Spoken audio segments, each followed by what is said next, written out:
Now, why do I say that it is so important for married couples to combine their finances, to combine their bank accounts? Well, first of all, it's a trust issue. It's an issue of, if I don't know what you're doing over here with money and you don't know what I'm doing over here with money, then how are we going to trust each other in other areas of our life? We talked yesterday about how there's this idea of financial infidelity, even among individuals who do have combined bank accounts and combined finances. There's this idea of financial infidelity where you are hiding things from your spouse. And that is really no different in action than how we go about normal infidelity. It's something that we're doing that our spouse doesn't know about and that is not good for our marriage, and it's secrecy and it creates distrust. Well, so does financial infidelity. So does doing things financially that your spouse doesn't know about. There is a lack of trust in that place. And when there is a lack of trust, then there is just going to be a weakness in your marriage. There's going to be, just frustration and conflict and strife built in that doesn't necessarily have to be there. And let's just think about it. If one spouse is making an income and another spouse is making an income, and you own a house together and you have cars and you have kids and you have all these different aspects of your life, your money is touching all sorts of things. Both of your money is touching all sorts of things that are joint to the two of you. That both of you have money that is going to your children. Both of you have money that is going to maintaining your household in some way. Both of you have money that is going towards things that are enjoyable and recreational for your family.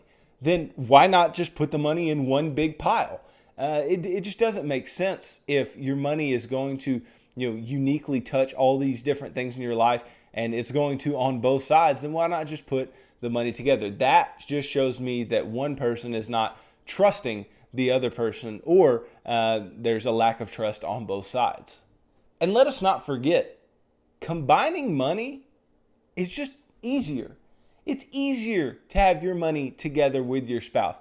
It is easier to work out of one checking account and one savings account. There's less room for error when you have less moving parts and less accounts all over the place, especially if all the accounts are going to do specific things for your family and for your household and even for yourself. There's no reason to be putting your money in two separate pots and saying, this is mine, this is yours, you do what you want here, and I'll do what I want here, past paying the bills that we agreed. It doesn't make any sense.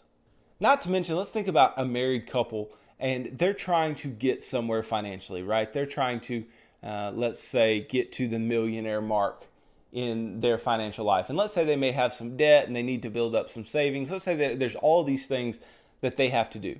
But let's also say that they're working separately. They're working out of two separate accounts. And maybe they agree that you do this out of yours and I do this out of mine. And then, with the extra money, we can decide what we want to do. Okay, that's whatever. Maybe that's what they decide to do.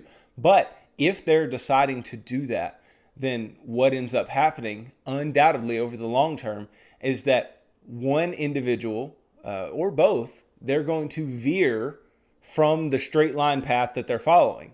And the reason is because they are given this certain level of autonomy from the other. They're by themselves. They can make certain decisions with the money that is theirs that the other person is not making. And so they will veer from the plan, and it will take them longer to meet their long-term financial goals. You will meet your long-term financial goals so much quicker, and you'll have so much more joy in that place sooner if you are to have combined finances, because then you're together, you're following one path together, you can check each other along the way. Because just think, if you're separate with your accounts, there is no checking each other. How are you going to check somebody if you're saying that's theirs and this is mine? No, they're just going to take care of what's theirs and you'll take care of what's yours. It becomes very, very tricky in that way. But if you're working together, you can be accountable together and you can point in the same direction, and you can have combined dreams. And I'm not saying your dreams for money are going to be the exact same as your spouse's dreams for your money, because that's just not realistic. But you guys can come together and say, well, what do we want to do over the long term? And maybe one person really wants to do this and the other person really wants to do this. Well, you can combine that and say, well, let's shoot for both of those things, not just one of them in particular. And it will make you have a more realistic view of what your finances can do and what you want them to do over the long term. And so there's just very, very little evidence of married couples who work separately in their finances getting to a place of financial freedom. All of the evidence, and we talked about a lot of this yesterday, where married couples were talking about their money. They were talking about it like more often, daily or weekly. They were talking about it more frequently.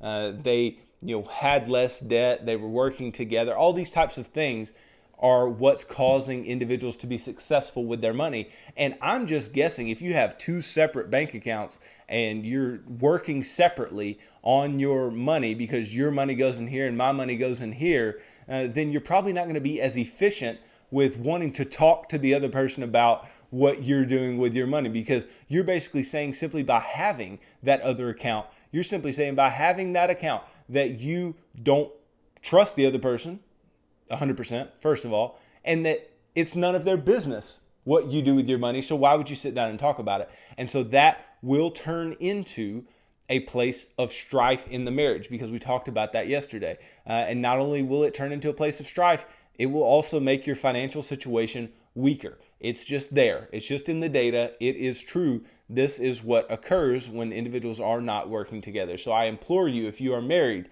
or you're about to be married, you have to combine your finances. You have to work together financially to get to where you want to go. Otherwise, it's not going to work.